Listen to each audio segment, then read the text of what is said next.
The elders referred to the force which contains and permeates the healing ether as Sekhem, which in time came to be called nafs by the Chaldeans or Prana by the Hindus. They said that the entire universe, from spirit to humanity, to even a rock is the product of one substance, and this substance is the primary and basic substance, out of which the earth and the heavens are made. All things are composed of the same substance with there being this difference. In one field of expression its manifestations are subtle and invisible, while in the other they are gross and visible. Thereby subtle and invisible equals soul, while gross and visible equals body. Without the activity of Sekhem upon the soul, Ra, your physical body remains in a state which lacks the black light. This is extremely important as all members of humanity in varying degrees of genetic potency are constantly projecting our life force outward. Thus this positive and negative life force flows throughout the body, recharging every cell. Now, beyond the subplanes of etheric duplicates of the realm of force there exists a vast reservoir of forces, which control the forces that we refer to as nature, NWPU, thereby making them responsible for the many wonders and supernatural phenomenon of the physical plane or realm. Sekhem gives members of humanity, in varying degrees of genetic potency, as well as all other things in nature, the vitality and ability to grow and reproduce.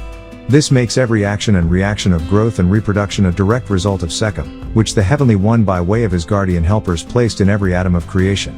Sekhem harmonizes the entire life process of all that exists as a part of nature, because Sekhem is constantly pulsating in a rhythmic pattern, whereby in nature this harmonization is called seasons, as the basis or mother of matter is nature, and this nature, originally called NWPU, is a result of the realm of force, that is governed by beings called Neteru. Sacred Records of Autumn Ray 1:128-130. Question: why does Mother Nature sound so much like Metu Neter? Because it was borrowed from it, as she was borrowed from Shu, and her was borrowed from Heru, so also Metu Neter comes from Ma, water, Ta, earth, and Neter from Natara, meaning guardian or Mother Nature, Ma other. Why Ma another? Because the word Ma is water, which symbolizes the womb, or the embryonic sac that the fetus rests in before leaving the womb. It's the primordial water. The other is symbolic of the sperm, coming from a male's body, which through insertion acts as an alien species to the female's body. This is why the female's body naturally rejects the male's sperm, and thus during ejaculation millions of sperm race to fertilize the woman's egg, and this causes chaos within the woman's body before conception, and she is the one who nurtures the baby. The Book of the Laws of Health 7:537-44, Power of Vitality or Energy. Each blood cell must have a well-balanced power of vitality. As it goes through the arteries and veins of the body, this vitality results from a proper relationship between the etheric form and physical form when you breathe into your lungs oxygen. This is physical. On the other hand, there is something else that is in the air which gives you life and vitality. Anu, Al-Yun, the Most High the Highest puts it there. It is a spiritual life force called the divine breath. The pages of the reptilian Nakash 5:4-312, in the blood flows life and the life has the light of each man, the pure green light. The Book of Adam, 1 Bread to till the ground 2:4-100-103, melanin controls all mental and physical body activities. Melanin is an extremely stable molecule, and highly resistant to the digestion of most acids and bases, and is one of the hardest molecules to ever be analyzed. If you doth not purify your melanin molecule that lays within you, you will not heal your body of its ailments. It is vitamin B that keeps melanin clean within you. In order to prosper, we must know self and health. The so-called American Negro, Nubian Thai, Ethiopian Kushite, has multiplied and prospered since World War I and II. It has been reported that the so-called Negroes are increasing in population about 7-1 over the albino, the cursed seed of Canaan. The rulers of the land are as worried about this situation today as they were of your ancestors. What those leaders were afraid of was the Israelites' number and possible strength in case war broke out. Biblically, you are now in bondage to the Amorites. You are still in the bondage spoken of in Genesis 15:13. At the completion of this 6,000-year moon cycle the devil's reign will end, which will also end the spell of Kingu or Leviathan that you were placed under by a human reptilian, called Zuin, whom you refer to as the devil. You are entering into the second of 2 sun cycles which will last 6,000 years, and the reign of the sun people will begin. The albino Canaanites will go back to their caves, called shopping malls, because they cannot stand the sun which will eventually kill him. As it says, once the iniquity of the Amorite, who are the descendants of the 4th son of Canaan, is not yet full. They opened up what they refer to as bars or liquor stores all across the country, and especially in your neighborhoods, so that you will have an easy access to alcohol. They prefer for the Nubian to be always drunk. This way your blood will be purified, and your organs will be preserved, just like they preserve organs in jars in laboratories, for whenever they need it. This is why they will select winos that hang out in the Bowery and other slums areas in your cities for blood donations, and in turn will give them money, which will have them back in the liquor stores for more alcohol. In order for alcohol to ferment, it had to become ethered. This ether is what keeps your blood purified. Today you can go into a hospital, a place where you are supposed to be treated hospitably, which has nothing to do with curing you, but rather treating you nice. They will seek your blood the moment you walk in the hospital. The first thing they want to do is take some of your blood, which is rich in hemoglobin, red pigmented protein, and the clotting factor. You are in the hands of a Dracula-type man, who is not after your labor, but rather after your pure blood. And now that he has bleached you out through integration, your children are being born with dark brown skin, straight hair, and light gray eyes, with no traces of your original 9 ether kingly presence. You are a unique being, you're the only people on earth with woolly hair, and he will no longer need you because you have become like one of Dracula's own vampires. You vamp down on your own people for him and his religions, by way of this Dracula-type man cloaked in black called minister, rabbis, pastors, reverends and even imams, seeking the blood of the original Kushites, yourselves. They have blood banks and sperm banks. Sperm banks are the white blood. So once they failed in the red blood banks, they've created white blood banks, sperm banks, and to heighten the red blood banks they had you all hyped up on drinking alcohol, to keep your blood flowing as previously stated. The Book of Emission to Planet Earth 21628, remember your olive-toned parents of long ago, the woolly-haired beings, 9 ether, or 999, 9 to the 9th power of 9 our kingly crown, visitors to this solar system from the planet Rizq. Remember our dark reddish-brown skin, copper tone perfected in green as the greenest of olives, because of the melanin that is within our genetics which we have coded in our genes, the true Nubian melaninites or new beings, you melaninites and your Tama-Rayan, ancient African, way of life, sound right reasoning. We are your original etheric parents, the Etherians that have returned in flesh just for you. The very word melanin comes from the Greek melan, meaning black, which tells you immediately who these original beings as Nubian melaninites with this chemical or hormone were and are. Thus, as you take this quest into the Guardians, their attributes, the elements they uncovered, and how they work through your genetic, DNA, RNA and chromosomes, structure, you will discover the need for certain foods in your diet, as well as which vitamins and minerals you need that will allow for you to become supreme beings once again, through the activation of your supreme melanin. The melanin or pigmentation within you doesn't only cause pigmentation in your eyes, hair etc., but more importantly it is found within the cells and structures of the organs, inclusive of the brain. The color of melanin ranges from pale yellow, through reddish brown to blue-black, which allows it to protect and shield the body against radiation damage, as well as not allowing any energy to escape once that energy has come in contact with it. Thus it appears like all other carbon substances, which have been oxygenized to the color black. Molecules of melanin go through many chemical changes and reactions, which allow it to have total energy saving efficiency, and for this reason the only way for this molecule to be efficient as far as energy is concerned, is for it to have the necessary amino acids. It is equally important to note that minerals and certain vitamins interact with melanin as well. Furthermore, those that are true melaninites possess greater quantities of melanin within their bodies, which occurs in their bodies because they have certain nutrients which are needed to maintain normal melanin functions. Therefore, the more you learn about melanin the more you will come to realize that your health is directly related to the amount of light exposure you receive, and how the body captures and processes this full spectrum of light, called Ba-Aswad Nawar, the black light, which is the combination of all light and energy. The light from the stars inclusive of the sun, causes your melanin to be green, yet when it is combined with the oxygen and iron in the blood it rusts, which is giving Nubian melaninites as well as other members of humanity in varying degrees of genetic potency our present appearance. Our ancestors knew how to balance the body and the mind. Give and ye shall receive, it is the truth.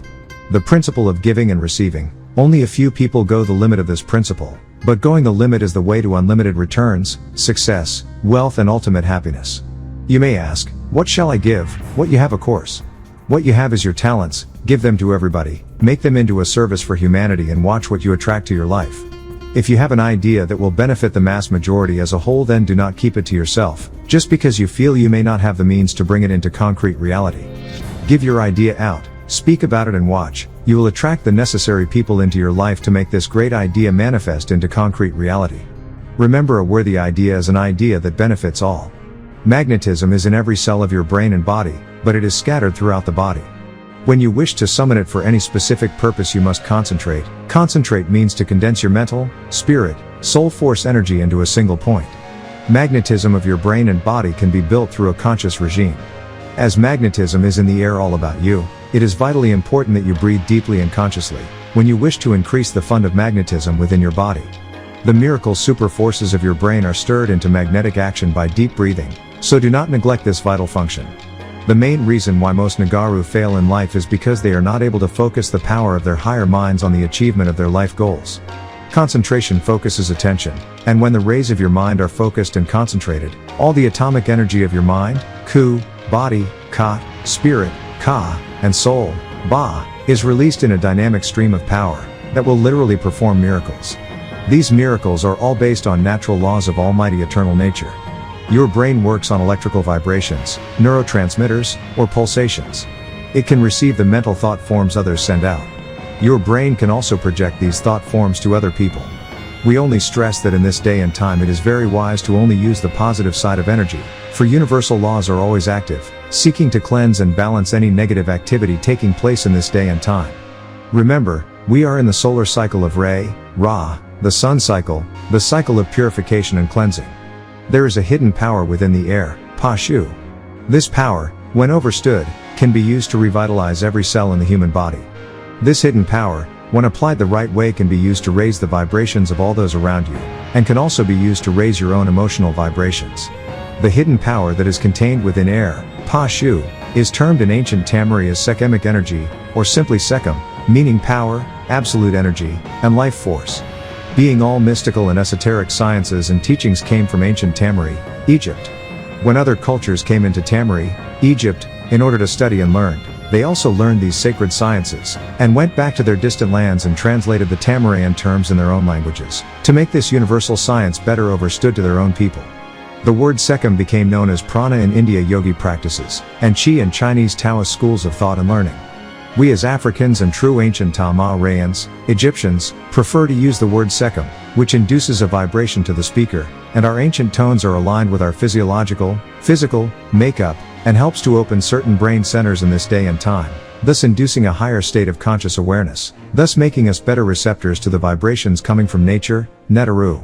Sekhemic energy, life force, is energy exhibited in all living things, and is seen as an active principle of life's vital force.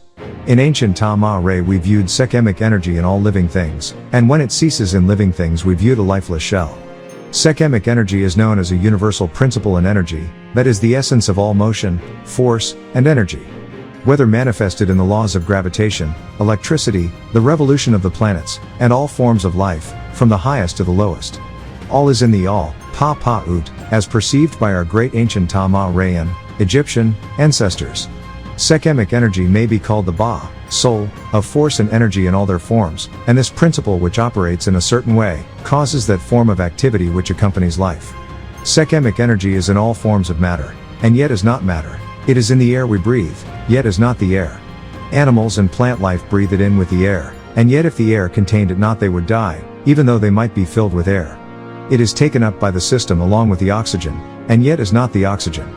In the Hebrew writings of the book called the Torah of the Jews, Genesis, genealogy of Isis Naset, knew the difference between the atmospheric air and the mysterious and potent principle contained within it. The rabbis speak of Neshmat Ruach Hayim, which translates to mean, the breath of the Ba, soul, or Ka, spirit of life.